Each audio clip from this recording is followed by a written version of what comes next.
Magandang araw po at magandang gabi sa mga nakakapanood sa gabi at sa lahat po ng naabot ng video na ito. Welcome po dito sa MV Avoy Mix Videos. Ngayon po mayroon pong isang balita na lumabas ngayon. Siguro napanood na ng iba ito no sa ABS-CBN, Rappler, and Manila Bulletin. So, dito po sa balitang ito, magbibigay po tayo ng reaction dito sa palag ni ng ating presidente no si Bongbong Marcos Jr. sa banta sa kanyang buhay no. So hindi na natin patatagalin pa.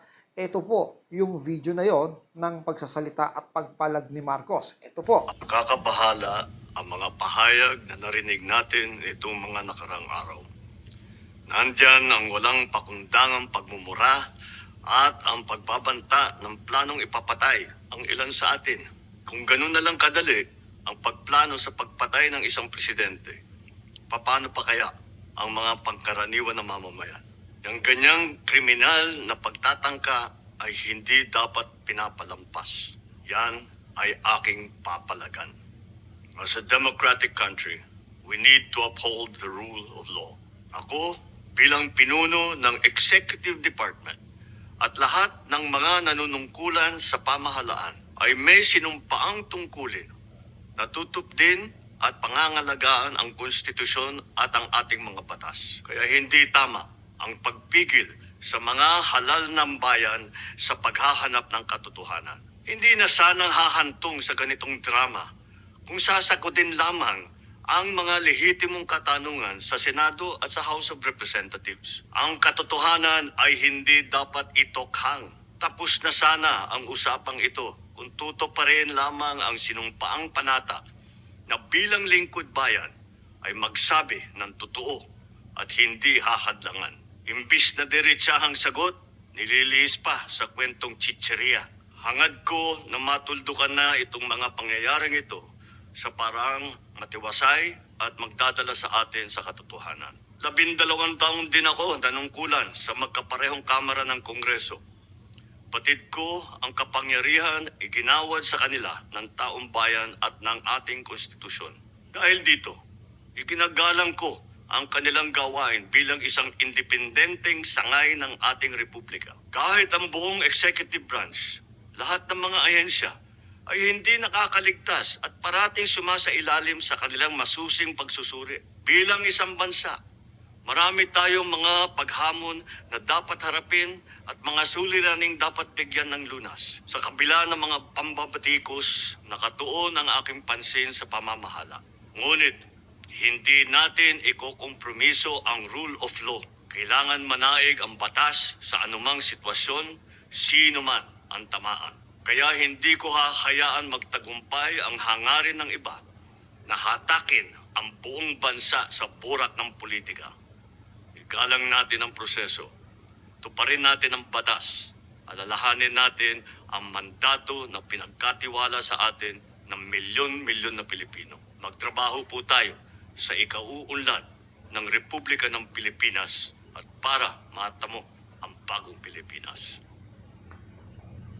So yun po yung pahayag no. At Tagalog na Tagalog naman at talagang naintindihan po nating lahat ano. At kasi kung hindi po ito kasi papalagan para sa akin po ang comment ko dito o yung kung hindi po ito papalagan ng ating presidente iwawalang galang na po siya ng ating bansa no kasi pagyurak na po ito sa kanya no sa ating pangulo at hindi lang po 'yon sa kanya pong asawa no at doon pa sa isang kaanak nila sa mga Romualdez. So, sinabi kasi, napanood ko po yung video ng pagsasalita ni Sara Duterte na may kinausap na siyang tao. So, nakakasa na po yun. Anytime, may kinausap. Kahit pasabihin natin na kung mamatay siya, may kinausap na siyang tao na para pumatay doon sa mga target itong sa ating presidente. Paano po kung pinatay po itong si Sara Duterte ng mga kalaban nila sa mga pinahuling durugista o yung mga drug lord? Kung pinatay siya nito, ibibintang ito kay sa mga pamilya Marcos na naman, ibibintang sa kanila to at siyempre, kikilos itong inutusan niya. So kahit hindi mga Marcoses o hindi mga kalaban sa politika ang nagpapatay, kikilos yon at papatayin niya ang ating presidente o yung ating kanyang may bahay o sino man ang mauna sa kanila. So iyon po ay isang krimen. Ang pag-uutos ng ganyan ay isang krimen po, no? Mangyari man yan at hindi, isa po yung krimen na dapat tinututulan o hinuhuli nga dapat yung mga ganyan eh. Actually, dapat yan tanggalin na sa posisyon sapagkat ayan ay utak na siya ng tinatawag nating mastermind na po siya, no? Kasi nag-utos na po siya, no? Kahit na hindi pa nangyayari yung pagpatay sa kanya, nag-utos na po siya. Paano kung sinasabi ko nga, patayin siya ng mga kalaban nila, no? Yung mga dating kalaban nila sa politika. So pagkakataon yon ng mga dating nilang kalaban, magti-trigger po ito ng katakot-takot na krimen. No, kagaya nga ng sinabi ng ating presidente, kung yung simple lang sa kanila yung pagpapapatay sa mga pinuno ng bayan, paano pa kaya yung mga mamamayan? So, ito ay nakakabahala po, Nakakabahala po ito talaga. At sa tingin ko, tama lang po yung ginawa ng ating presidente. At kung may dapat pong ipaliwanag sa ang ating presidente, yung tungkol sa pagsisinungaling nito, yung sa 20 kilong bigas, parte kasi yun ng maaring ang ating presidente may kinunan po siya ng reference. Maaring nagkamali po siya doon. At siguro may katwiran si Sara na dapat niyang ipaliwanag yon. Pero yung i-expose niyo na lang sana yon, no? Yung mga ganung bagay. Pero yung magbabanta ka, iba po yon. At saka yung magmumura ka, ito po kasi ay na-upload sa social media. So, mapapanood po ito nung mga kabataan natin, no? Na magagaya, no? Pati yung pagmumura. Yun ay pagpapawalang galang sa mga pinuno ng bayan paglaban. Ito ay magiging example ng paglaban, yung sinasabing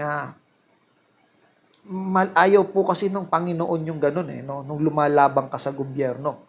Kung sino yung nandyan hinalal, niloob po o pinayagan ng Diyos na makaupo yan dyan. So, kailangan igalang po natin yung pagpapahintulot ng ating Panginoon na makaupo yung isang presidente para mamahala. Di ba? Nakaupo rin naman po yung tatay niya dati. No? Baka kasi itong mga Duterte family ay hindi lang nila matanggap na natatalo na sila ngayon. Ibig sabihin kung siga sila noon, hindi nila matanggap na napapalagan sila ng mga taga Luzonians o Luzon. So, para sa akin, mali pa rin ang pagbabanta sa kapwa at ang pagganti po ay sa Diyos po yan.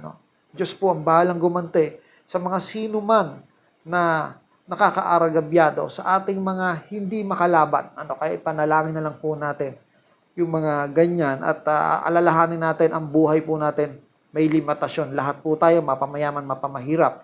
At pagbabayaran po natin ang ating mga kasalanan, saan man, at pagbabayaran po natin ang ating mga nagawang kasalanan sa ayaw natin at sa hindi.